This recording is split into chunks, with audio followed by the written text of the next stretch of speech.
आदरणीय साथियों, भगवान विष्णु जगत पिता हैं।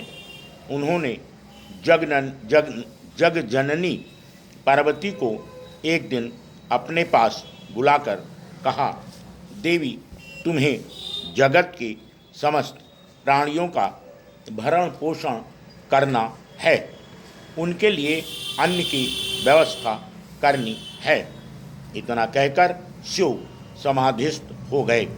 भगवती पार्वती उनके सम्मुख बैठी बैठी इसी चिंतन में डूबी रहीं कि किस प्रकार सबके लिए अन्न की व्यवस्था की जाए। भगवान शिव के स्वरूप को निहारती हुई पूरे 7 दिनों तक वह उनके सामने ही उसी अचल अवस्था में बैठी रहीं। शिव ने आंखें खोली, पार्वती को उसी प्रकार अपने सामने बैठा देखकर उन्हें आश्चर्य हुआ। पार्वती ने उन्हें प्रणाम किया। उन्होंने पार्वती से अपने सामने बैठे रहने का कारण जानना चाहा। पार्वती ने विनय पूर्वक कहा, हे जगत पिता, आपने मुझे अन्न की व्यवस्था का भार दिया है, अतः मैं उसी की चिंता में इस तरह खो गई कि समय का ज्ञान ही नहीं रहा। अन्न की व्यवस्था के लिए मुझे आपसे उन वस्तुओं एवं शक्ति की आवश्यकता है जो समाधि की अवस्था में आपके काम नहीं आती हैं। पार्वती की बातें सुनकर भगवान शिव सोचने लगे कि ऐसी कौन सी चीज़ है जो समाधि के अवस्था में मेरे उपयोग में नहीं आती है। उन्होंने पार्वती से पूरी बात स्पष्ट करने के लिए कहा। पार्वती ने कहा, स्वामी, मैं आपके इस त्रिशूल का उपयोग हल के रूप में करना चाहती हूँ। इससे जमीन की खुदाई हो सके, मिट्टी को बीज बोने योग्य बनाया जा सकेगा। आपके नादिए बैल को मैं हल जोतने के काम में लाऊंगी।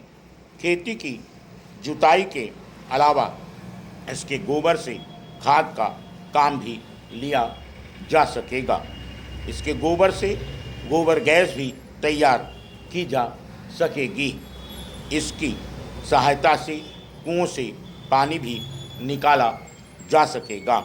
मैं आपके जटाजूट में निवास करने वाली बहन गंगा को भी अपने साथ ले जाऊंगी ताकि इनके जल से खेत सींचे जा सकें। आपके इन गुणों का उपयोग में खेती में सभी कामों में श्रमिकों के रूप में करूंगी। ये आधा तन ढके अपनी मस्त प्रसन्न मुद्रा में खेतों पर मेहनत का काम भली भांति कर सकेंगे। ये अपना पसीना बहाकर अन्न की उपज बढ़ाएंगे।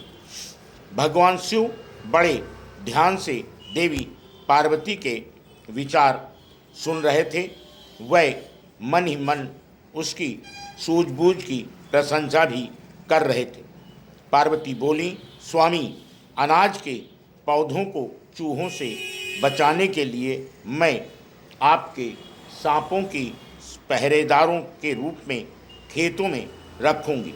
आपका यह डमरू पक्षियों से अनाज की रक्षा करने के लिए काम में आएगा। उसकी आवाज़ सुनकर वह भय के कारण फसल को नष्ट नहीं कर पाएंगे। आग एवं धतूरे के उपयोग मैं खेत की बाड़ पर करूंगी।